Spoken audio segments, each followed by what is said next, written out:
Hello everyone, myself Kiran Kumarini, Assistant Professor, Department of Mechanical Engineering, VCT Puttur.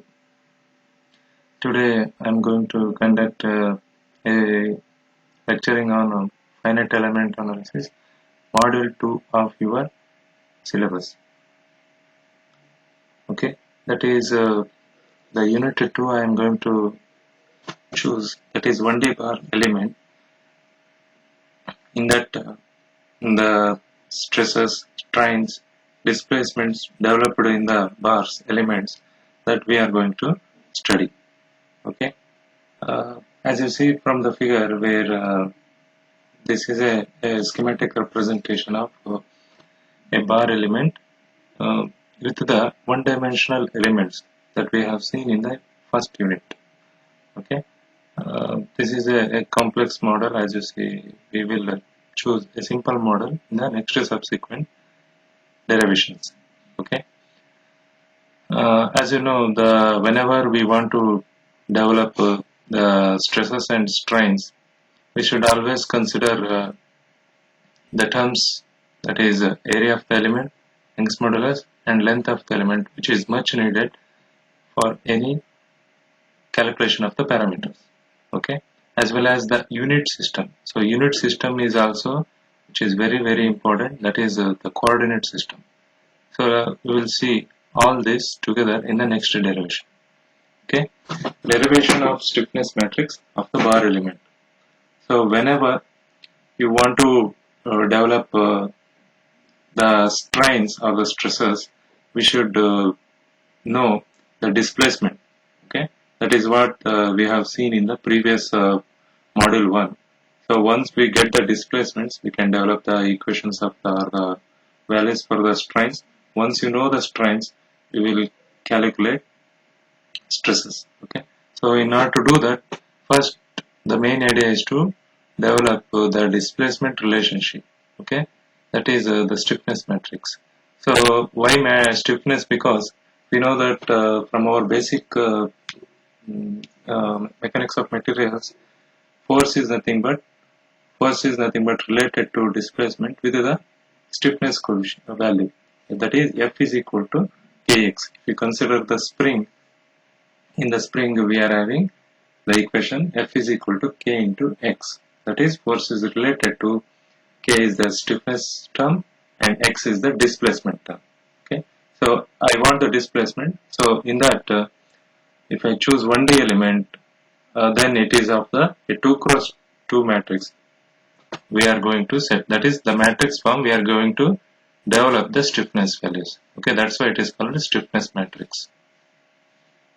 So in order to do this derivation, first thing is we should go for a one-dimensional bar element. Okay, so you can assume any bars that we have developed in the previous mechanics of materials problems.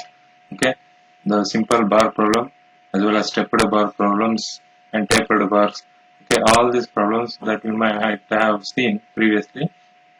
So instead of representing that with all cross section and all, we have represented a simple element, that is one-dimensional element. Okay, which exhibits the behavior of the bars. Okay, so that is one-dimensional element that we have taken. So since it is a one-dimensional element, it is having two nodes. Okay, that is node 1 and node 2. So as well as I should assume the coordinate system. So let us assume the coordinate system in this direction that we have seen previously. So in the positive x direction, I am going to assume coordinates. So the global coordinate systems are started from the origin, and it is only x direction that I am going to take. And later on, since we are already familiar with the shape functions and the displacement, so displacement for one-dimensional bar element is u1 and u2. Okay, so u1 is the displacement at node 1, u2 is the displacement at node 2. Okay, after that, there may be a possibility of loads at node 1 as well as node 2 also. So that's why I am going to assume the two loads, that is load P1 at node 1 and load P2 at node 2. Okay, Once I got all these force and displacement considerations, let us go through the other terms related to the bars. Okay, that is Young's modulus of the material. Let us take it as E, and cross-sectional area, let us take it as A, and length of the element as L. Okay. Once I got all these derivations that I am going to done by using one of the method called a direct method. Okay, let us see what is that direct method. So in order to develop that, we should go through our basics in direct method, that is the Hooke's law. We know that Hooke's law, stress is proportional to strain, that is sigma is equal to E into epsilon, and strain is epsilon is equal to change in length by original length, that is U divided by L, and also sigma is equal to force by area. This is applicable for the bar problems. Okay, so I got Hooke's law and strain relation and stress relation. Next, what I am going to do is I am going to substitute the strain as well as stress equation into the Hooke's law. Okay, that is sigma is equal to F by A. I am going to substitute here, and epsilon is equal to U by L. I am going to substitute in this position. After substitution, I am going to get the equation in terms of force. Okay, so if you simplify this, F is equal to AE by L into U. So let us call this equation as equation number 1. And after that, what is that U? Let us observe that U is nothing but the overall displacement. Okay, so you should consider this carefully. U is nothing but the overall displacement. What is overall displacement? So node 1 is also moving in at a displacement of U1. Node 2 is also moving with a overall displacement of U2. Therefore, what is the displacement of the actual bar? It is nothing but the difference between these two values, isn't it? Okay, so that's what the overall displacement. So U is equal to U2 minus U1. So we get some the relation U. U is nothing but the overall displacement. Next, this relation that I am going to apply for the node 1 as well as node 2. Okay, let us apply this relation because node 1 and node 2. Why this is? Because I want to know what is the effect of P1 and what is the effect of P2. Okay, so let us use this equation number 1, apply to the node 1. So if I apply to the node 1, what is going to happen? At node 1, load P1 is F is equal to P1, but it is in the opposite direction. That's why F is equal to minus P1. So that's what I have written here. So minus P1 is equal to AE by L. And what is U? That is nothing but the overall displacement, U2 minus U1. So I substituted U in terms of U2 minus U1. So I got this relation. Since negative sign is there, I am going to substitute that negative sign into the RHS. Okay, so if I do that, P1 is equal to AE by L, it is a constant, U1 minus U2. Okay, let us call this as equation number 3. This is for node 1. Let us do the same thing for node 2. Okay, so if I apply the same relation at node 2, will you tell me what is going to happen? F is replaced by P2 and U is nothing but the overall displacement. So P2 is equal to AE by L, U2 minus U1. So once I got these two relations, that is the effect of load P1, effect of load P2. So I am going to consider these equations, equation number 3 and 4, in terms of matrix form. Okay, so if I do that, the final thing that I am going to get in this format. So P1, P2 on the LHS, I am going to arrange as a column matrix that is equal to AE by L multiplied by, so this U1 minus U2 and U2 minus U1 should be arranged in these two matrices, and let us go for how this will come. So by using matrix multiplication, so 1 into U1, so U1 minus plus minus 1 into U2, that is U1 minus U2. So I am going to get the equation number 3. Similarly, minus 1 into U1, 1 into U2, so that U2 minus U1, that is the equation number 4 of the RHS. Okay, so I got accurate values for equation number 3 and as well as 4. Okay, so this here, so if you compare this with your spring equation, F is equal to E kx, this represents, this column matrix represents the force values. This U1, displacement matrix represents displacement, that is x value. So then will you guess what is the terms along with this constant as well as this 2 cross 2 matrix? That is nothing but stiffness matrix. So here K becomes stiffness matrix A by L into 1 minus 1 minus 1 into 1. Okay, so that is what we require. The main purpose of this equation is, so I can easily calculate the displacements U1 and U2. Okay, that is my intention. Okay, so if you know all these loads as well as constants. Here this stiffness matrix should be considered for calculation purpose. So this should be remembered for throughout the all problems that we are going to consider. K is equal to A by L 1 minus 1 minus 1 into 1. Yes. So once you get that, so I should calculate the, as I said, my main aim is to find out the stresses.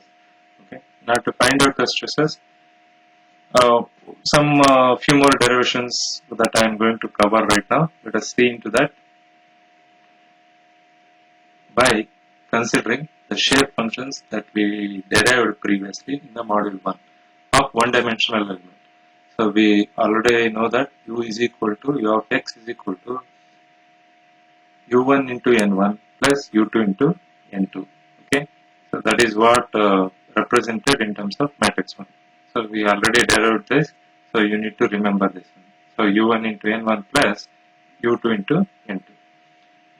And if you go for the actual values of shape functions N1 is nothing but x2 minus x divided by L, and N2 is x minus x1 divided by L. Okay, so you have to remember this. And what is the purpose of considering shape function? Because since I want to calculate the stresses and strains, I know that if I consider strains, strain is nothing but what? Dou u by dou x. Okay, that is differentiation of displacement u, that is epsilon is equal to dou u by dou x or du by dx. So once I consider the what is this shape function, I should differentiate this equation number 1 in order to get the strains. Okay, that is what my main intention, to consider the shape functions. Let us do that part. So if I differentiate equation number 1, I am going to get strain. Okay, so that's what I did. If I differentiate this, so let us go for this. Differentiation of the shape function n1, x2 is a constant. Okay, so it will be 0 minus x. The differentiation of x is minus 1. So minus 1 I am going to get 1 by L. So since L is a constant, I am going to take that outside. If I take the differentiation of n2, x is a constant, x is a variable, so differentiation of x is 1 and differentiation of x1 will be 0 because it's a constant. So again I am going to get a unity here. So minus 1, 1. Here also L is there, since it is a constant term, I will take that outside. So what I am going to get is, strain is nothing but 1 by L into minus 1, 1 and multiply by the column matrix of the displacement. So if you know displacement U1 and displacement U2, I can calculate strain. Okay, or else this matrix, okay, 1 by L into minus 1 into 1 is usually called as B matrix. Okay, now onwards you should remember that B matrix is nothing but it is a strain displacement relationship matrix. So once again I am repeating, strain, this is a strain displacement relationship matrix. So I got the strains right now. Once you got the strains, so this is not my purpose. My purpose is to find out the stresses. Okay, in order to find out the stress, we will adopt the Hooke's law. So if I adopt the Hooke's law, sigma is equal to E into epsilon. Okay, so that's what I have written here. So E multiplied by strain. Strain is nothing but B into Q. Okay, so indirectly sigma is equal to, if I substitute all the values, so E by L into minus 1 1 multiplied by displacement values, that is U1 and U2. So if you know the values displacement U1 and U2, I can calculate the stresses. Okay. So finally, these two equations you need to remember. That is the stress relationship E by L minus 1 1 U1 U2 and stiffness matrix along with the equilibrium stress force displacement relation, that is this matrix. So these two you have to remember from the first derivation, and from the second derivation you have to remember this relation. Okay. So by considering these two relations, let us go for a simple problem of a one-dimensional bar element. The problem definition is it of this type, considering a 2 meter long steel bar of 50 mm square cross-sectional area as shown in the figure. Use a 2-element mesh to model this problem. Find nodal displacement, element stresses and reactions. Okay, so take Young's modulus E is equal to 2 megapascal and P is equal to 100 Newton. Okay, sorry, this one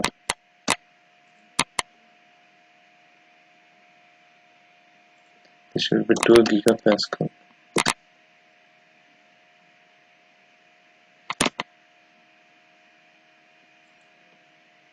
Okay, 2 gigapascal.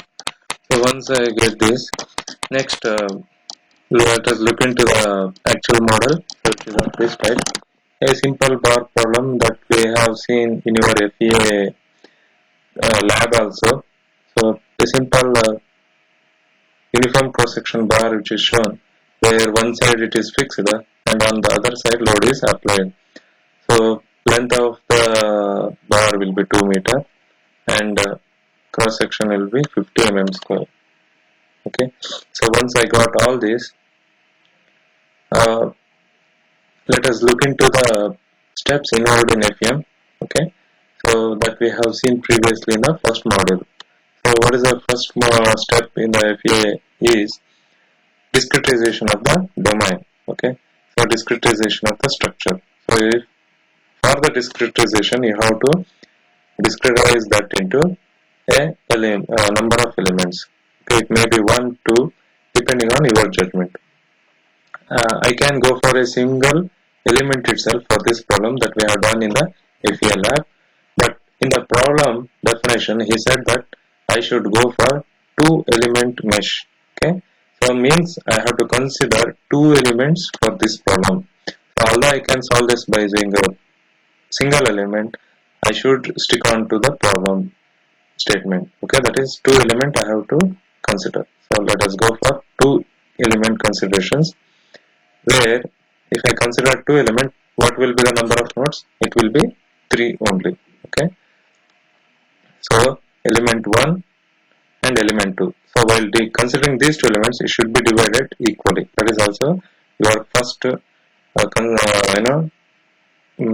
considerations that you need to take. And element 1 and element 2 I have chosen. So since 2 elements are there, number of nodes will be node 1, node 2, node 3. Okay, so 3 nodes, 2 elements after that. So what is actually happening at node 1? So node 1 is completely fixed and at node 3 load is applied. Okay, what is the load magnitude? 100 Newton. So I consider node 1 as fixed and at node 3 load is applied. Okay, and what is L1 and L2? So L1 and L2 is nothing but 1 meter. Why? Because I have discretized that bar element equally. Okay, so L1 is equal to L2 is equal to 2 meter. Next, as we seen in the from the previous figures, I should know what is the cross-sectional area of element 1, cross-sectional area of element 2. So that is nothing but 50 mm square only. So since it is having equal cross-section. Next, Young's modulus is also 2 into 10 raised to 5 megapascal. 2 into 10 raised to 5 megapascal. Okay. So 2 into 10 raised to 5 Newton per mm square. So all these things I need to calculate first. So after having all these basic parameters, so next thing is you need to assume the coordinate system. Okay. So the coordinate system I previously considered positive x displacement along right side. So that is one more thing you have to take care. Next, so the next steps that is calculation of the stiffness matrix. So that will be done by considering the stiffness matrix that we have adopted from the first derivation, that is K is equal to AE by L multiplied by 1 minus 1 minus 1 1. So that should be done for both elements, that is element 1 and element 2, since we are having element 2 elements. So it should be element 1 and element 2. So for element 1, so let us go for the suffixes for your better understanding. So element 1, all the terms which was denoted by suffix 1. So A1, E1, L1. So 1 minus, these are the constants. So what is the value of A1? From here it is 50. What is the value of E1? 2 into 10 raised to 5 divided by L. So that is 1000. So while substitution, all terms that I am maintaining in mm square. So you need to take care of that. So all the terms should be kept in mm, so that I got the appropriate value. So A in mm square, Young's modulus in mm square, length will be in mm square, mm. Okay. So once I got this, substitution should be done. After that, the resulting value should be 0.1 into 10 raised to 5. So here also you need to take care. The same powers should be maintained for all the stiffness matrices. That is 10 raised to 5 here right now. Multiply by 1 minus 1 minus 1. So you might be noting that we are provided with the some numbers here. So this is nothing but the elemental nodes. Okay. So this stiffness matrix is for the element 1. So subsequent node numbers only I need to consider here. So the first one should be node 1, first column, and second column should be node 2, node 1 and node 2. Similarly, first row will be node 1 and second row will be node 2. Okay. That's why these node numbers are very, very important. So you have to do this. Okay. And later on, for the element 2, so let us go for the equation A2 E2 by L2. Suffix 2 I have to maintain for the element 2. So A2 50 mm square into 2 into 10 raised to 5 divided by 1000. So all the units once again I am maintaining of the same units. Okay.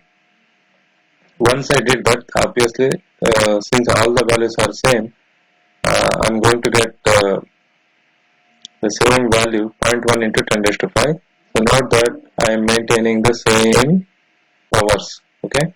So later, what is the changes that exist is the node numbering. Okay. So element 2 connectivity starts from node 2. Okay. So first column should be named as node 2 and second column should be named as node 3. Okay. And similarly, first row should be named as node 2 and second row should be named as node 3. So I got the stiffness matrices for the element 1 and element 2. So once you got the stiffness matrix, from the steps that we have observed in FEM, so the next one is I have to calculate the force matrices also. The force matrix is for the element 1 and element 2. Okay, so what is that force matrix? Force matrix is nothing but the external forces that is applied for the each element. Okay, so external forces and each nodes. Okay, so if I take element 1, have you observed any external forces at node 1? No, we are having no external force. At node 2, have you observed any external force? No, we don't have any external force here also. So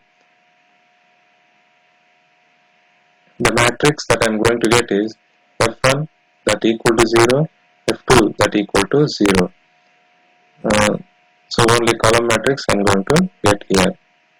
And next let us look into the force matrix for the element 2.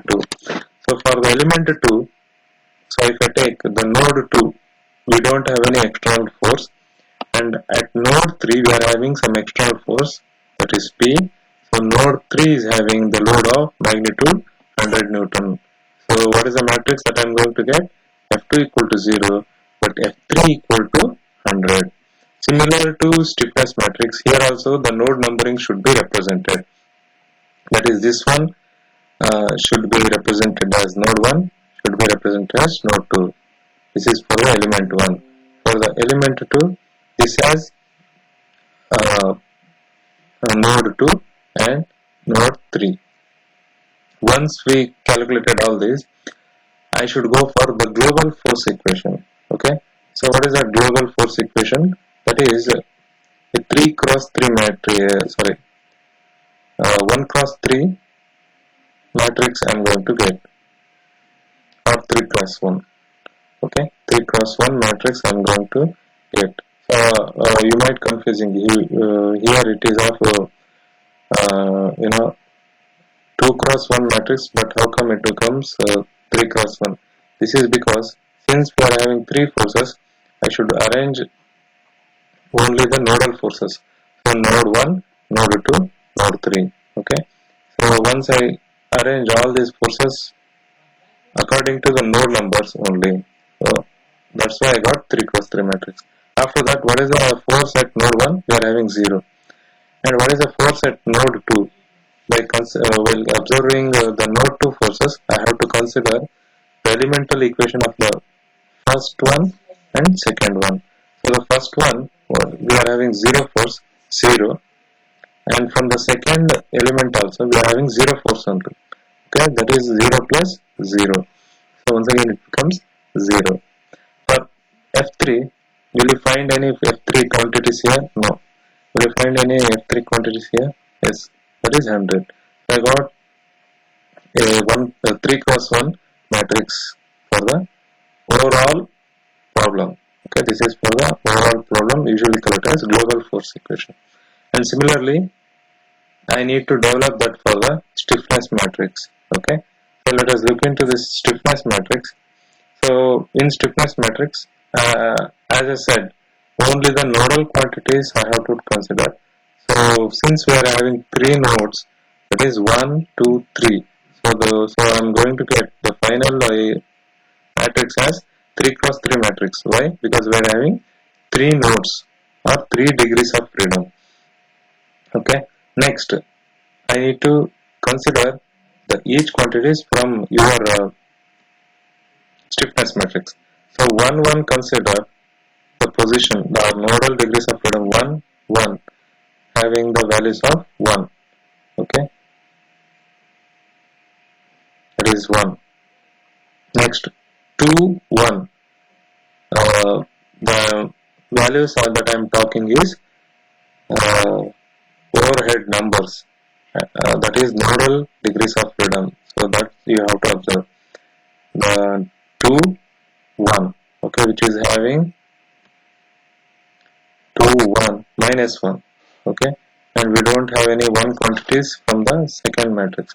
2, 1 is minus 1. Minus 1. Do you find any relation between 3 to 1? So that you have to observe from these two matrices. Okay, 3 to 1 no connectivity I got from the matrix 1 and as well as matrix 2. That's why it is mentioned it as 0. Next, similarly, 1, 2. Okay, 1, 2 is to be observed from this stiffness matrix. 1, 2, which is having the minus 1 value, and if I observe the second stiffness matrix, I don't have any connectivity of 1, 2. Okay, so once again you have to write down that as minus 1. Next, 2, 2. Okay, 2 connectivity with the 2. So that one you have to observe from both matrices. So 2, 2, we are having one connectivity, so that is 1. If I look into the second matrix also, we are having one more value, 2, 2. Okay, so 1 and 1. So the total values in 2, 2 connectivity is 1 plus 1, that is 2. Okay, that is what which is written, 1 plus 1. Next, 3 to 2. Okay, 3 to 2 should be, we don't have any connectivity from the first stiffness matrix. From the second stiffness matrix, we are having that connectivity, 3, 2. Okay, so that is minus 1. So that's why I have to write down that as 3, 2 as minus 1. And the next thing is 2, 3. Okay, 2, 3 is having minus 1. As well as let us look into the next quantity, 3, 3 is also having positive 1. So that's what which is values which is shown here, minus 1 and 1. So I got the global stiffness equation, and once you got this global stiffness equation,